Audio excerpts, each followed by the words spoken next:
آپ نے بھی سودوں کی بات فرمائی تھی، آپ نے کہا تھا نفرتوں کے سودے آج کل ہوتے ہیں، لیکن حضرت امیر خسرو رحمۃ اللہ تعالیٰ علیہ نے محبت کا سودا پیش کیا. کیا فرمائیے گا؟ میں چاہتا ہوں کہ اس کلام سے پہلے جو آپ اور ہم سب سننا چاہتے ہیں اس سے پہلے کچھ. بالکل جو کلام طاہر بھائی نے پڑھا اسی کانٹیکس میں پڑھا جو بات آپ نے ذکر فرمائی، اور مقطع میں حضرت نے خود فرمایا کہ خسرو تو بس بلند شوی در طریق عشق، در طریق عشق، یعنی یہ عشق وہ راستہ ہے جو بندے کو اپنی نظر میں، اپنے ضمیر میں، اللہ اور رسول کی نظر میں اور انسان کائنات کی نظر میں بلند کر دیتا ہے. اس کلام کو اگر شروع سے بھی اگر آپ دیکھیں تو وہ جس انداز سے اے سرو نازنی اے سرو نازنین من از من چے دیدہ، یعنی امیر خسرو رحمۃ اللہ علیہ جو ہے وہ ایک خیال میں اپنے محبوب کے بارے میں کہ وہ اپنے آپ کو یہ پیش کہ اے سرو نازنی، اللہ اکبر، کیا بات ہے، کیا دیکھا، کیا بات. تو بتاتے ہیں کہ میں نے اپنے محبوب کو بے نقاب دیکھا اور اس نے مجھے طلب کیا، اور پھر مجھ سے وفاداری طلب کی، اور پھر مجھ سے میرا دل طلب کیا. تو یہ بظاہر عشق مجازی ہے، لیکن ظاہر سی بات ہے کہ ہر عاشق اپنے محبوب کی طرف لے جائے گا. ایک بزرگ کے پاس طاہر بھائی کوئی شخص آیا اور اس نے دیکھا کہ یہاں بڑے بڑے لوگ آتے ہیں اور خدا سے واصل ہو جاتے ہیں. وہ ایک دیہاتی تھا، اس نے کہا مجھے بھی جو ہے وہ خدا سے واصل کر دو. پوچھا تو نے محبت کی ہے کبھی؟ تو کہا نہیں. تو کہا پہلے کسی سے محبت کر. کیا بات. کہنے لگا میں کس سے محبت کروں، میرا تو کوئی نہیں. کہا کوئی بھائی بہن ماں باپ کوئی تو ہوگا. کہا نہیں.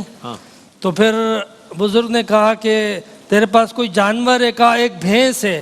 تو کہا جاؤ اس سے محبت کر، جب محبت ہو جائے پھر آ جانا. کیا بات. وہ اس بھینس سے جب اس نے واقعی بزرگ کے کہنے پہ محبت کی تو اس کی محبت میں ڈوب گیا، دوبارہ پلٹ کے نہیں آیا. اور کب آیا؟ جب وہ بھینس مر گئی. واہ واہ. اس کا دل جب شکستہ ہوا، تو بچا بچا کے نہ رکھ، یہ آئینہ ہے وہ آئینہ، تیرا آئینہ ہے وہ آئینہ جو ٹوٹتا ہے تو. کیا بات، کیا بات ہے مفتی صاحب.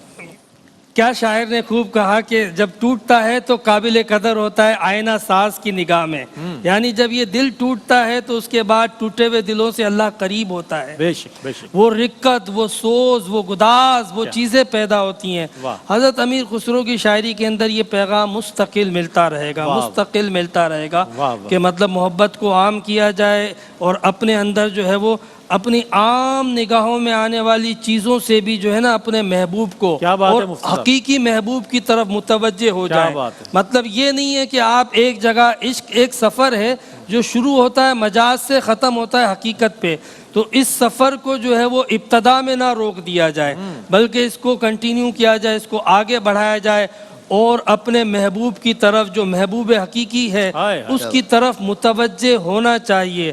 حضرت امیر خسرو رحمۃ اللہ علیہ نے اس پورے کلام کے اندر اسی انداز سے ایک باقاعدہ عاشق کی منازل کو اور اس کے سفر کو طے کروایا ہے. اگر کوئی عاشق اس کلام کو سنتا ہے اس کی جو کیفیت ہوتی ہے، اور اگر کوئی عاشق خدا اس کلام کو سنتا ہے اس کی جو رقت ہوتی ہے، اور جب نبی کریم علیہ السلام کا کوئی عاشق اس کلام کو سنتا ہے تو اس کے اندر جو گداز پیدا ہوتا ہے، خدا کی قسم اس کی کیفیت بدل جاتی ہے. مفتی صاحب سبحان اللہ، سبحان. کتنے اچھے انداز میں یہ بھی عرض کروں گا کہ ایک پیغام یہ بھی ہے آپ کے اشعار سے یہ پتہ چلتا ہے کہ جو ہم نمازیں پڑھتے ہیں نا لیکن سمجھ کر نہیں پڑھتے قبلہ مفتی صاحب، یعنی کھڑے ہوئے قیام کیا، رکوع کیا، سجدہ کیا، تو آپ فرماتے ہیں کہ محبوب سے اپنا دل لگا کر نماز پڑھ.